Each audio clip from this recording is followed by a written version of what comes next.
मुर्शिदाबाद की घटना ने जैसे ही देश को झकझोर कर रख दिया, ममता बनर्जी की सियासी सरगर्मी अचानक तेज हो गई।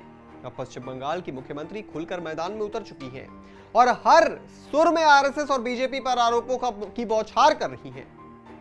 ममता बनर्जी की ये रणनीति न सिर्फ उनकी राजनीतिक चालों की गहराई को दर्शाती है, बल्कि ये भी संकेत देती है कि वह इस घटना को एक बड़ा सियासी हथियार बनाने की तैयारी में है।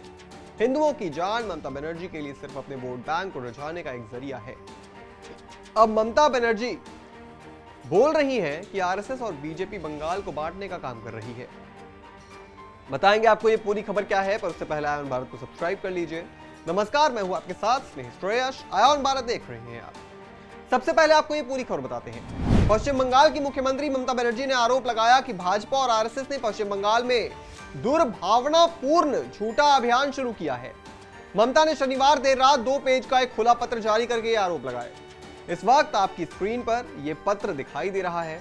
उन्होंने मुर्शिदाबाद हिंसा का जिक्र करते हुए कहा कि ये ताकतें उकसावे पर हुई दुर्भाग्यपूर्ण घटना का इस्तेमाल बांटने वाली राजनीति के लिए कर रही हैं। ममता ने लोगों से शांति बनाए रखने की भी अपील की। साथ ही कहा कि बहुसंख्यक और अल्पसंख्यक समुदाय को एक दूसरे का ख्याल रखना चाहिए।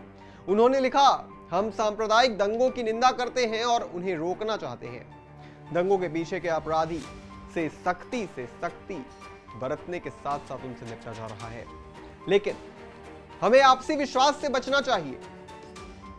वक्फ संशोधन कानून के खिलाफ 11 अप्रैल को पश्चिम बंगाल के कई जिलों में विरोध प्रदर्शन हुए।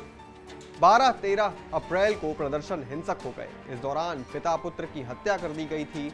शनिवार को राज्यपाल सीवी आनंद बोस भी मुर्शिदाबाद पहुंचे थे। ममता ने लेटर में लिखा, भाजपा और उसके सहयोगी अचानक पश्चिम बंगाल में बहुत आक्रामक हो गए हैं।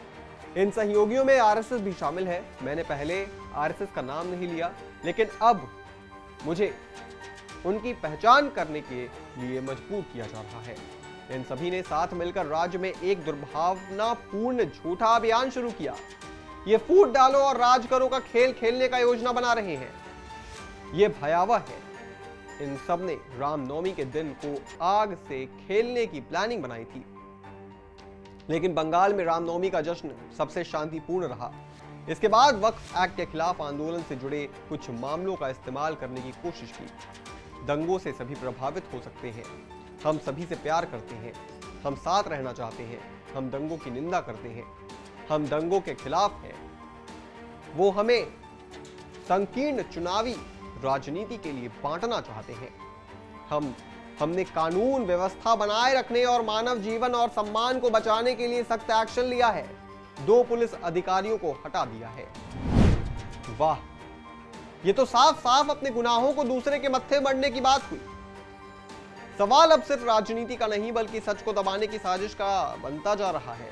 अगर ममता बनर्जी के हाथ वाकई मुर्शिदाबाद के दंगों में बेदाग हैं, तो फिर उन्होंने राज्यपाल सीवी आनंद बोस को वहां जाने से रोकने की इतनी बेताबी क्यों दिखाई? ये कोई साधारण निर्णय नहीं था, बल्कि एक ऐसा कदम था जो चीख कर किसी अनदेखी हकीकत की ओर इशारा कर रहा था।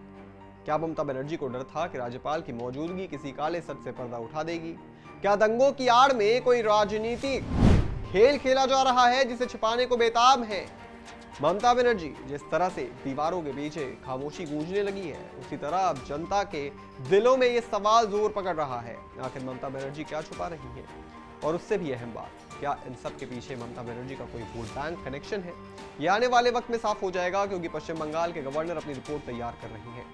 इस पूरी खबर पर आप क्या सोचते हैं दोस्तों? हमें कमेंट करके जरूर बताएं और भी तमाम बड़ी खबरों से जुड़े रहने के लिए आप देखते रहें आयन भारत।